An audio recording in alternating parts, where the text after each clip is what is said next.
Hello दोस्तों, सबसे पहले आप लोगों को मेरा प्यार भरा नमस्कार। आज हम लोग अवतल दर्पण में दर्पण सूत्र को साबित करने वाले हैं। ठीक, ये टॉपिक्स 10th स्टैंडर्ड के लिए, 10वीं कक्षा के लिए बहुत ही महत्वपूर्ण है, क्योंकि इनसे बहुत सारे सवाल हल किए जाते हैं और बड़ी बड़ी परीक्षाओं में भी इनसे सवाल आते हैं। और ये भौतिकी का एक महत्वपूर्ण टॉपिक्स है, इसलिए आइए हम आज साबित करते हैं कि दर्पण सूत्र कैसे सिद्ध होता है। ठीक, और ये हम देखते हैं अवतल दर्पण में। ठीक है, बाद में यदि कहिएगा, कमेंट्स आएगा कि नहीं उत्तल दर्पण में भी दिखाइए, तो हम उत्तल दर्पण में भी दिखा देंगे। ठीक है, तो चलिए दोस्तों, आज हम क्या साबित करते हैं। अवतल दर्पण में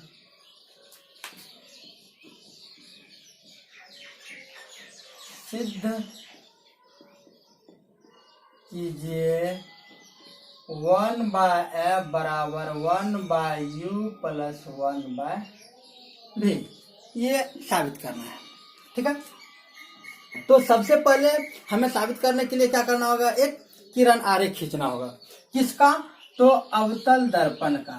तो हम क्या करते हैं, सबसे पहले एक अवतल दर्पण बना लेते हैं। तो यहाँ पे देख रहे हैं कि अवतल दर्पण में क्या होता है, बाहरी हिस्से में रचित किया जाता है। तो किस चीज का रचित किया जाता है, तो आपको हम पहले भी बतला चुके हैं। ये रचित किया जाता है पारे या चांदी का, और सबसे अच्छा रचित होता है चांदी का। तो मान लिए Mn कोई एक अवतल दर्पण है। अब इसका हम ये ले लिए मुख्य अक्ष, और जहां पे दर्पण के जिस बिंदु पर मुख्य अक्ष टच करती है, छूती है, उसे कहा जाता है ध्रुव, और P से सूचित किया जाता है। कोई दिक्कत? अब इस दर्पण के सामने मुख्य अक्ष पर कहीं कोई एक हम वस्तु ले लेते हैं, और इस वस्तु का नाम दे देते हैं AB। कोई दिक्कत? किरण आरेख देखिए कैसे खींचा जाता है। ठीक है, यदि आप 10th स्टैंडर्ड के हैं और खास करके मेरी कोचिंग के स्टूडेंट है, तो आप पहले पेन पेपर निकाल लीजिए, अपना कॉपी कलम निकाल लीजिए, और फिगर हम बनाते जा रहे हैं, आप भी इसको नोट करते जाइए, क्योंकि ये एक लेंदी, बहुत ही लंबा प्रोसेस होता है इस चीज को बतलाना। तो जिसके कारण क्या कहते हैं, ये व्हाइट बोर्ड का जगह छोटा पड़ जाएगा, तो कभी कभी हमको मिटाना पड़ जाएगा, तो उस समय में आपको दिक्कत होगी।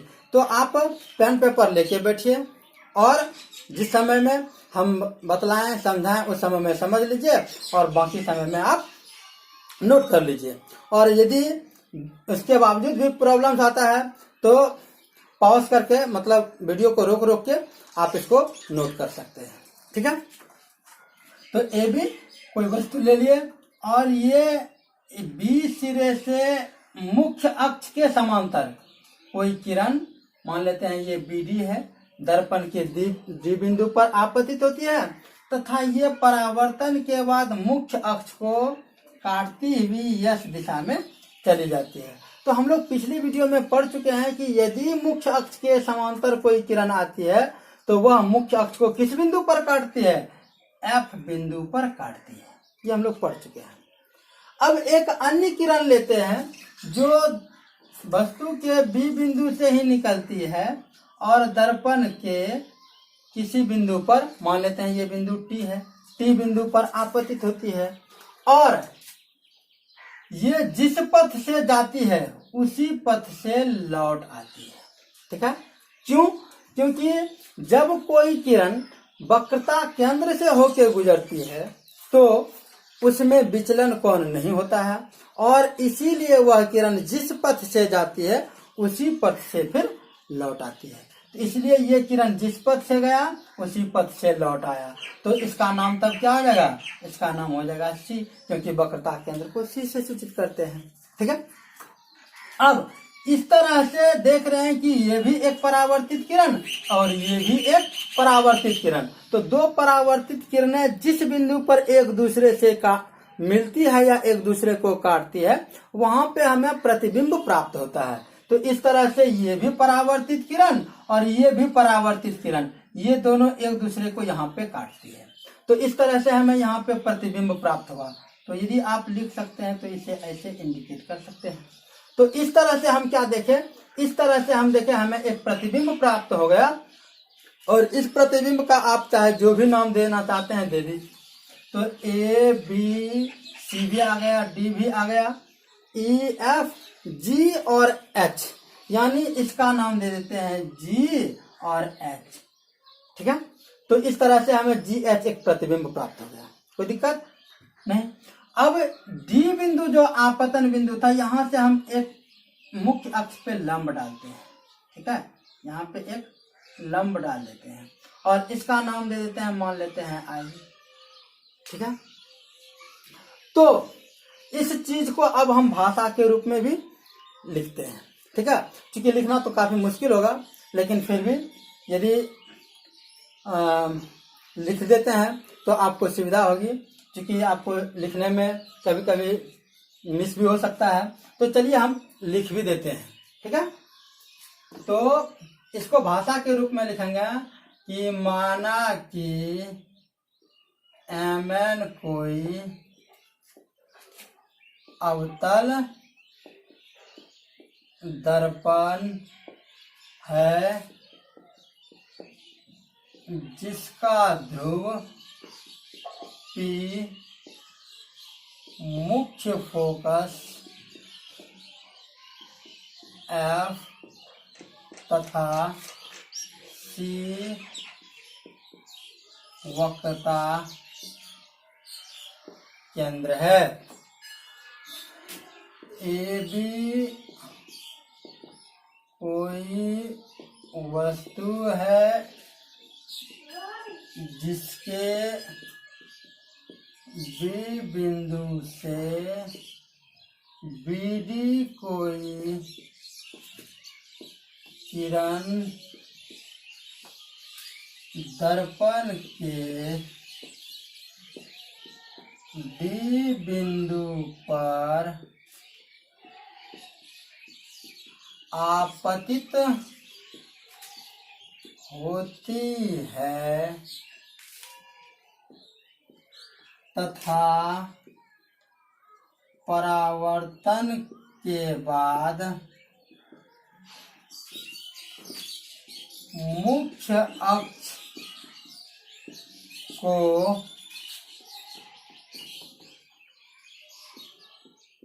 F बिंदु पर काटती हुई यस दिशा में चली जाती है। ठीक है,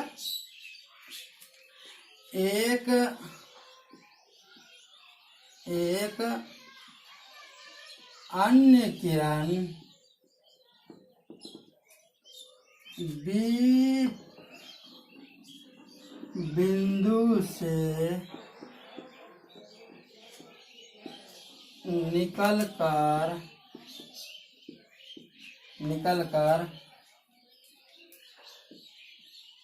दर्पण के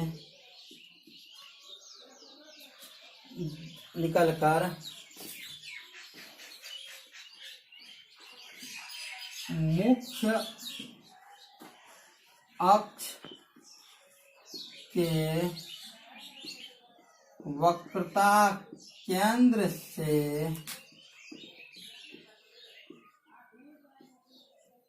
गुजरती हुई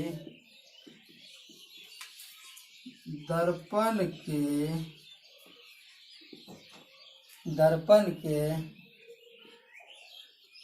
एक अन्य बिंदु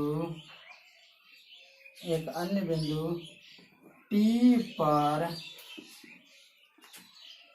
आपतित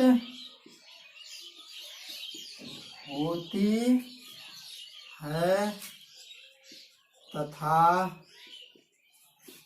उसी पथ से लौट जाती है। इस तरह से या इस प्रकार GH हमें प्रतिबिंब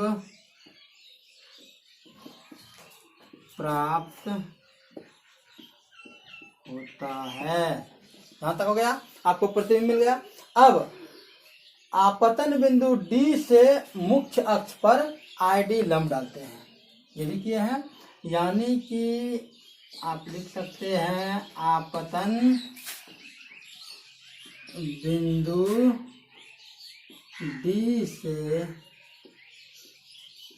मुख्य अक्ष पर ID लंब डाला गया है। ठीक, अब ये हो गया आपका भाषा। ठीक, ये हो गया आपका भाषा। आप अब इस भाषा से को लिख के अब हम चलेंगे इसको प्रूफ करने की ओर। तो यहाँ पे हम देख सकते हैं, यदि आप इसको नोट कर लिए हैं तो अब आप इधर थोड़ा सा ध्यान दीजिएगा कि यहाँ पे देखिए ABC एक त्रिभुज है और CGH यह भी एक त्रिभुज है। गौर से देखिएगा, ये और ये त्रिभुज है। तो इसको हम लिख सकते हैं त्रिभुज ABC एवं त्रिभुज CGH में क्या है इन दोनों त्रिभुज में। तो देखिए ये कोण और ये कोण बराबर होगा, ये कोण और ये कोण बराबर होगा। क्यों होगा? तो सम्मुख कोण के कारण बराबर होगा। तो इसको लिख सकते हैं कोण ACB बराबर कोण GCH किसके कारण? तो इसको आप लिख सकते हैं सम्मुख कोण के कारण। तथा फिर हम दूसरी बात यदि करते हैं तो ये देखिए यहाँ पे लंब होगा और ये भी लंब होगा। नहीं, जब कोई किसी सतह पर कोई वस्तु रहती है तो वह प्रायः लंबवत होती है। तो ये लंब हो गया, ये भी लंब हो गया। तो इस तरह से ये कोण और ये कोण भी बराबर होगा। तो आप लिख सकते हैं कोण BAC तथा कोण BAC बराबर कोण CGH समझ में आ गया। यानी ये कोण और ये कोण बराबर होगा। किस कारण से? तो समकोण के कारण से। आप यहाँ लिख सकते हैं समकोण के कारण। ठीक है। अब यदि इन दोनों त्रिभुज की बात की जाए तो इसका ये कोण, इसका ये कोण, इसका ये कोण, इसका ये कोण, यानी इन दोनों त्रिभुज में दो कोण बराबर है। इसलिए समरूपता के नियम AA से, समरूपता के नियम AA से क्या होता है? ये दोनों त्रिभुज समरूप होगा। मतलब त्रिभुज ABC समरूप त्रिभुज CGH। अब यदि दो त्रिभुज समरूप होते हैं तो समरूपता के नियम से, गणित में आप लोगों ने पढ़ा होगा कि यदि दो त्रिभुज समरूप होते हैं तो उनकी संगत भुजाएं समानुपाती होती है ना। यदि दो त्रिभुज समरूप होते हैं तो उनकी संगत भुजाएं समानुपाती होती है। तो इनकी संगत भुजाओं की बात करें तो इनकी ये भुजा और ये भुजा संगत भुजा है, यानी AB बटा GH, यानी AB बटा GH और AC बटा CG, यानी ये और ये संगत भुजा तो इसका आधार तो इसका भी आधार, ये लंब तो ये लंब तो ये आधार तो ये भी आधार, यानी AC बराबर AC अब बटा हम लिख सकते हैं CG, लिख सकते हैं ना। ये आपका हो गया समीकरण 1। कोई दिक्कत? यहां तक कोई दिक्कत? अब इसको मिटा दें, AB बटा GH और ठीक। अब आगे की बात करते हैं। ठीक, तो इसको मिटा दें। आई होप आप ये उतार लिए होंगे। ठीक, तो इसको मिटाते हैं।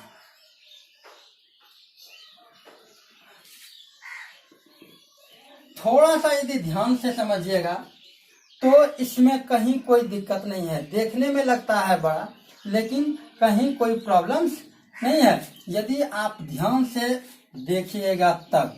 और चूंकि आप 10th स्टैंडर्ड के स्टूडेंट हैं तो आपके लिए अब बोर्ड का एग्जाम है आगे, तो ये चीज़ जानना बहुत जरूरी है और आगे की पढ़ाई के लिए भी इम्पोर्टेंट है।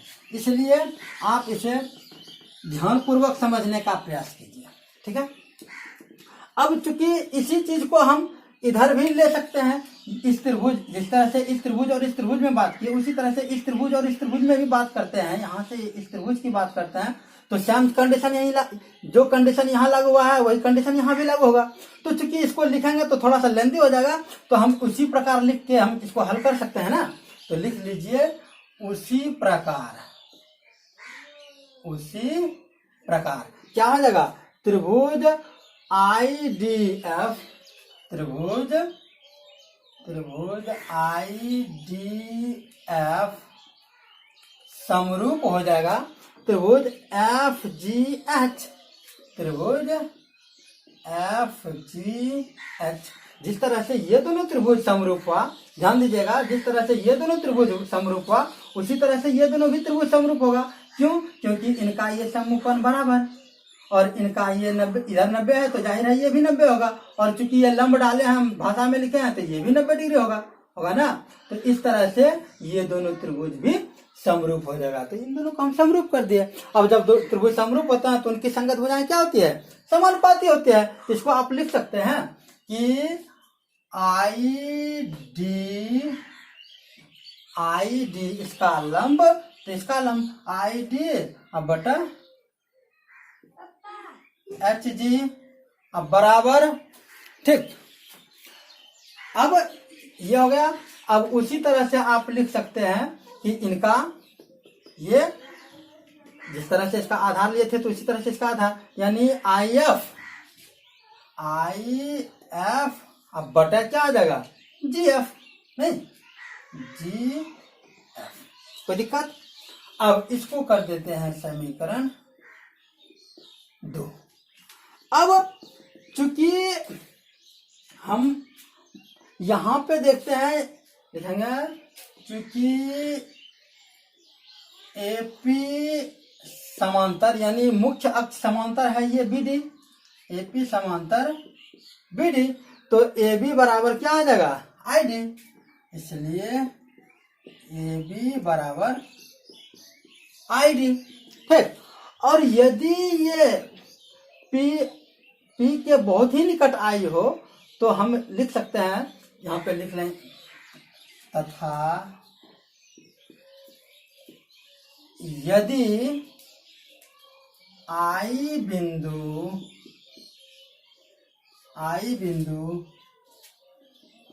P के अत्यंत निकट हो, तो यदि I बिंदु P के अत्यंत निकट हो तो इसको हम लिख सकते हैं कि IF बराबर PF। कोई दिक्कत नहीं ना? IF बराबर PF। अब हम बात करते हैं समीकरण 1 एवं 2 से। समीकरण 1 एवं समीकरण 2 से। तो समीकरण 1 और 2 में देखिए कुछ मिल रहा है क्या? समीकरण 1 एवं समीकरण 2 में कुछ मिल रहा है क्या? देखिए, इसमें AB बटा GH बराबर है AC बटा CG, AC बटा CG, AC बटा CG, यानी ये और ये AB अब बटा है GH, AB बटा है GH यानी AC CG, और इसमें है IF यानी ID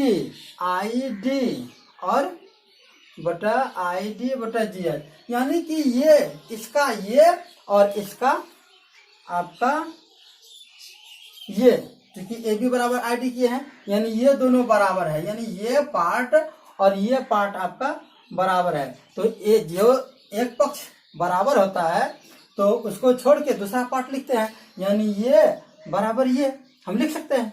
नहीं, यदि इन दोनों में ये दोनों बराबर है, क्योंकि आई डी बराबर यहाँ पे ले लिए हैं, आई डी बराबर ए बी, तो इसको हम ए बी लिख सकते हैं। तो ए बी बटा एच जी, यहाँ भी ए बी बटा एच जी, तो ये दोनों बराबर। यदि दिक्कत हो रहा है तो आप यहाँ पे लिख सकते हैं, इसको जी एच ही लिख दीजिए। तो देखिए यहाँ भी जी एच, यहाँ भी जी एच, और ए बी के जगह पे आई डी हो गया, यहाँ पे देख लीजिए ए बी के जगह पे आई डी, तो ये दोनों बराबर, तो ये दोनों भी बराबर होगा। इसलिए क्या हो जाएगा, ए सी अब बटा सी जी अब बराबर हो जाएगा आई एफ अब बटा जी एफ। ठीक है, कोई दिक्कत? अब हम यहाँ पे लिखते हैं, चूंकि या नीचे ही लिख लीजिए ज्यादा अच्छा होगा, क्योंकि सभी दूरियां, हम पहले भी इस चीज को बतला चुके हैं पिछले वीडियो में, सभी दूरियां दर्पण के पी बिंदु से मापी जाती है। पी बिंदु से मापी जाती है सभी दूरियां। तो हम अब इसको एसी को क्या लिख सकते हैं, यहाँ पे एसी है ना, तो एसी को हम क्या लिख सकते हैं, यहाँ थोड़ा सा ध्यान दीजिएगा, यहाँ पे एसी को हम क्या लिख सकते हैं, क्योंकि सब दूरी यहाँ से मापा जाएगा। तो देखिए हम पी ए घटाव पी सी लिख सकते हैं, यहाँ से यहाँ तक पी ए और घटाव पी सी कर देंगे तो ये निकल आएगा ना, जरूर निकल आएगा। तो लिख सकते हैं आप पी ए घटाव पी सी अब बट, अब क्या है, अब है सी जी।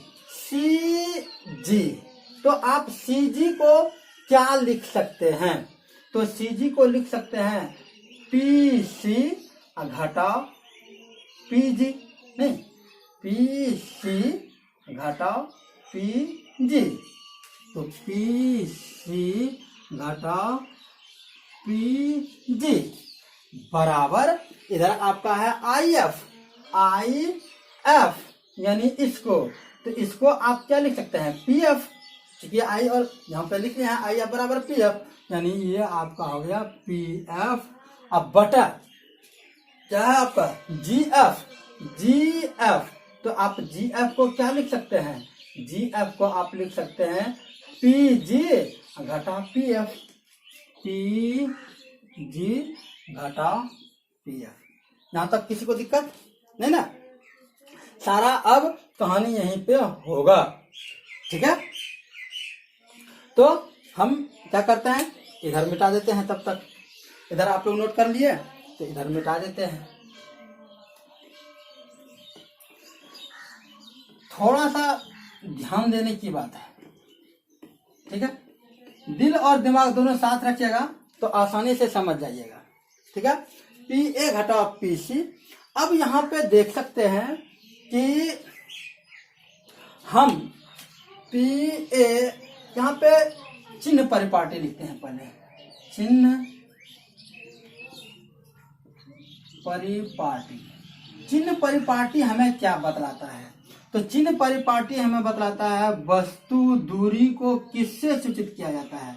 तो वस्तु दूरी आपका क्या हो गया, ये वस्तु दूरी आपका हो गया पी ए, यानी पी ए वस्तु दूरी, इसको सूचित किया जाता है यू से। क्योंकि दर्पण में ये सारे वस्तु दर्पण के बाईं ओर है, जब दर्पण में कोई वस्तु या कोई चीज बाईं ओर हो तो वह ऋणात्मक होता है, इसलिए इसमें आ जाएगा माइनस। बात समझ में आया, क्योंकि वस्तु जो है ना दर्पण के बाईं ओर है, इसके बाईं ओर है, तो जो भी बाईं ओर दर्पण के होता है उसमें ऋणात्मक चिन्ह होता है। ठीक, तो अब प्रतिबिंब दूरी, प्रतिबिंब कहाँ बना है, यहाँ पे, यानी पीजी, और प्रतिबिंब दूरी पीजी। पीजी को सूचित करते हैं प्रतिबिंब दूरी को भी भी से, क्योंकि ये भी देख रहे हैं दर्पण के बाईं ओर बना है, इसलिए इसमें भी माइनस होगा। ठीक है, अब फोकस दूरी, फोकस दूरी कितना हो गया, पी एफ, ये ना मुख्य फोकस है, तो पी एफ बराबर एफ, क्योंकि ये भी दर्पण के बाईं ओर है तो इसमें भी माइनस का चिन्ह होगा, कोई दिक्कत नहीं ना। चलिए अब इसका मान पुट करते हैं इसमें। ठीक है, इसको मिटा देते हैं।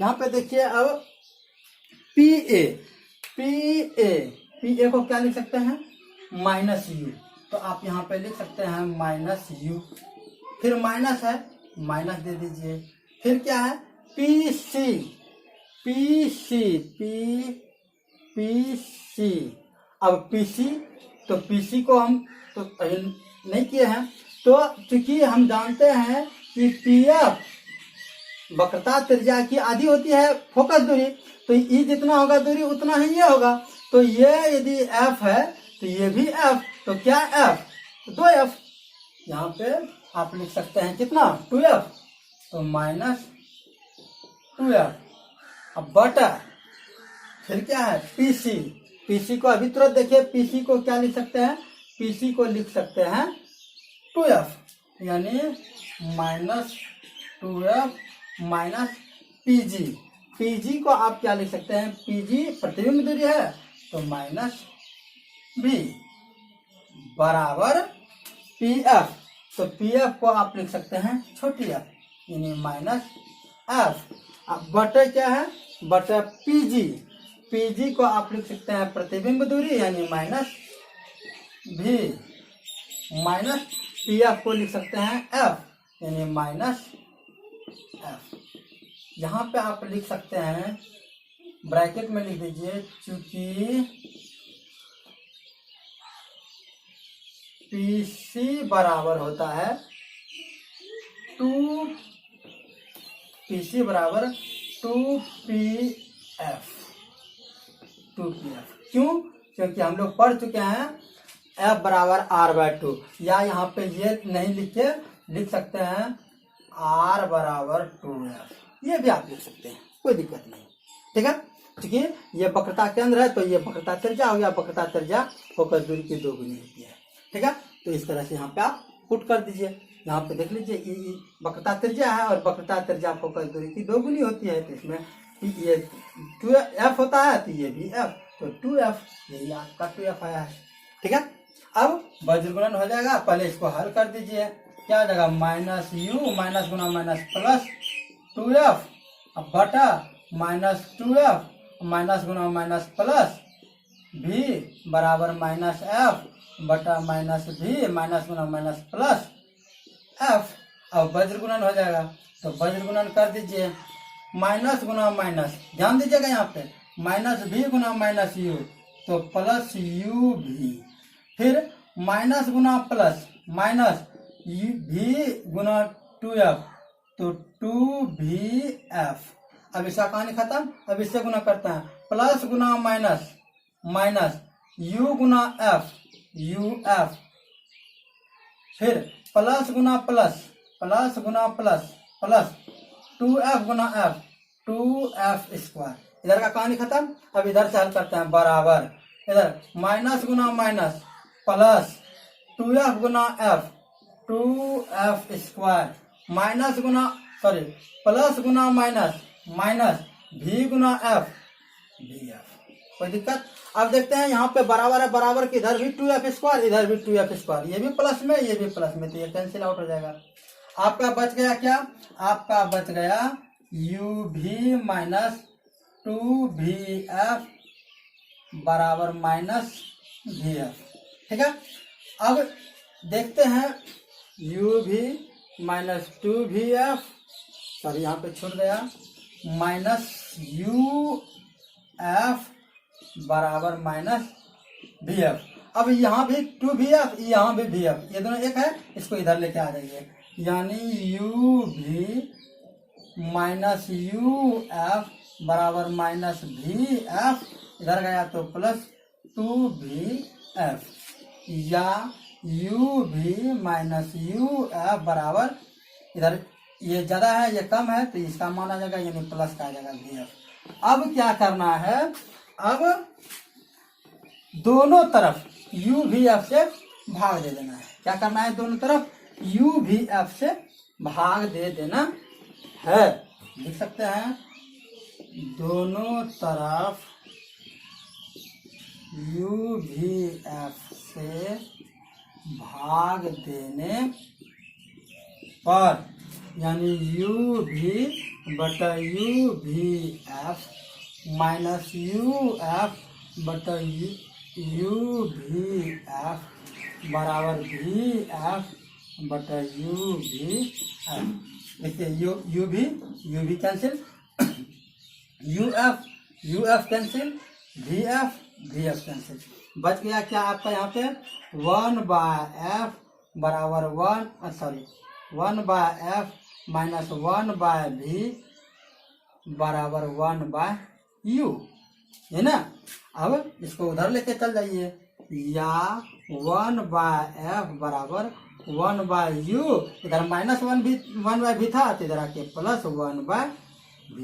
यही आपका हो गया दर्पण सूत्र साबित। हमें उम्मीद है दोस्तों कि आप लोगों को मेरा ये वीडियो बहुत पसंद आया होगा। क्यों? क्योंकि एक लंबे प्रोसेस को आज हम लोगों ने हल किया। ठीक, तो इसको अपने कॉपी कलम पे 1 बार 2 बार 4 बार जरूर बनाइए, ताकि इसको अच्छी तरह से आप समझ जाएं। ठीक, जब तक कि हम नेक्स्ट वीडियो नहीं डालते हैं तब तक के लिए गुड बाय, थैंक यू।